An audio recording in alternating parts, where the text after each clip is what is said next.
Primeran C1. 69, denborak asko balio du. Bueno, egokitu zaidan testuak, denborak asko balio du, izenburua du eta Nerea Loiolak idatzi du. Artikulu honetan, Nereak aurrei eskaintzen diegun denboraren gaineko gogoeta egiten du. Eta deitoratu egiten du, egungo gurasoek seme alabekiko duten jarrera. Izan ere, Nereak dio ez diegula nahikoa denbora eskaintzen umei. Alegia, haien aisialdia ekintzaz betetzen dugula. Eta gainera, haiekin egoteko tartea dugunean, atoan pizten diegula pantalla. Zergatik edo zertarako, guk beste zergin batzuk lasai egin ahal izateko, ze denok dakigun moduan, nekeza da haiei arreta eskaintzea gu biharko bazkaria prestatzen gabiltzan bitartean.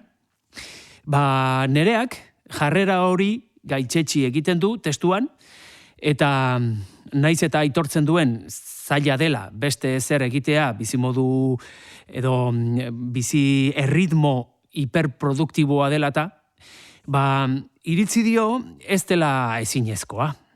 Eta badagoela beste irtenbiderik. Nereak finean gonbidatu nahi gaitu umeei gure denbora eskaintzera. Kalitatezko denbora. Hori delako, bere ustez, aurrei egin diezaiek egun oparirik baliotsuena. Haiekin emango dugun denbora. Bueno, ni neu naiz guraso, eta ez dut nire azalean bizi kontu hau, baina ingurura begiratu besterik ez dago konturatzeko Nereak esandakoa hala dela. Izan ere, batetik, aurrak ikastetxetik atera, eta eskolaz kanpoko ekintzetan murgiltzen dira, eta bestetik, aukera duten guztietan, aurrek pantalla batean hiltzatzen dituzte begiak. Beraz, aitortzen dut horretan arrazoi duela Nereak. Baina niri zalantza batzuk eragin dizkit, Ze kontu hau berria da? Lehen ez altzen alakorik gertatzen. Zer da benetan kezkatzen gaituena? Bueno, argi dago, lehen ez bezala, orain umeek ekintzaz beteta izaten dituztela arratsaldeak. Eta ohitura hori azken hamarkadetan zabaldu da. Nahiko kontu berria da, nolabait esateko. Baina gurasoek aurrei eskaintzen dieten denborari dagokionez, lehengo lepotik burua. Ze, akaso akademian ez, baina aurrek beti igaro izan dituzte arratsaldeak gurasoen gandik aparte. Eta orain bezala, lehen ere aurra zerbaitekin entretenitu beharra izaten zen baskaria prestatu bitartean. Baina zein da aldea, denbora batean, aurra liburu batekin entretenitzen zela, aluminiozko paperez egindako bolatxo batekin, horrekin eskupilotan aritzen zela, eta orain ez, garaiak aldatu egin dira, eta kontua da, gaur egun oso bestelakoa dela eskuartean, aurrek eskuartean duten entretenimenturako tresna, pantailak dira, gaztetxoen gozamenerako tresna nagusia, eta hori da kezka sortzen diguna. Pantailen kontua da kezkatzen gaituena, biztan da.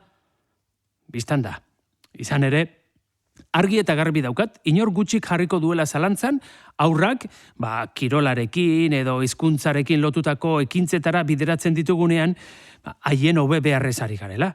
Alegia, aurrak akademian ematen duen denbora, ez da alferrik galdutako denbora, ez da? Baina handik atera, eta aurra pantailari begira dagoela ikusten badugu, arantzatxo bat sentitzen dugu, ez? Alarma moduko bat edo pizten zaigu. Hortaz, arazoa pantailak dira. Pantailak eta ez denbora. Ze, sinetxitan agoni, gurasoak biharamunerako, otorduak prestatzen ari diren bitartean, aurra, esaterako, egurrezko tangramarekin irudiak egiten badabil, edo nitzer dakit, totiren nur eta espazio ontzia irakurtzen ari bada, ziur nago ez dela inora saldatuko. Ez duela inor pentsatuko gurasuak, gurasuek haiekin egon beharko luketela une horretan eta horrelakoak, ezta? Beraz, nik neuk argi daukat gaur egun kezka sortzen duena ez dela gurasoek lehen baino denbora gutxiago eskaintzen dietela aurrei. Ez da ere, euren aisialdea, zera, eskolaz kanpoko ekintzez betetzen dugula, ez. Kezkatzen gaituena da, aurrek denbora gehiegi ematen dutela pantailei begira. Eta hori beste eztabaida bat da, eta ez nola nahikoa gainera.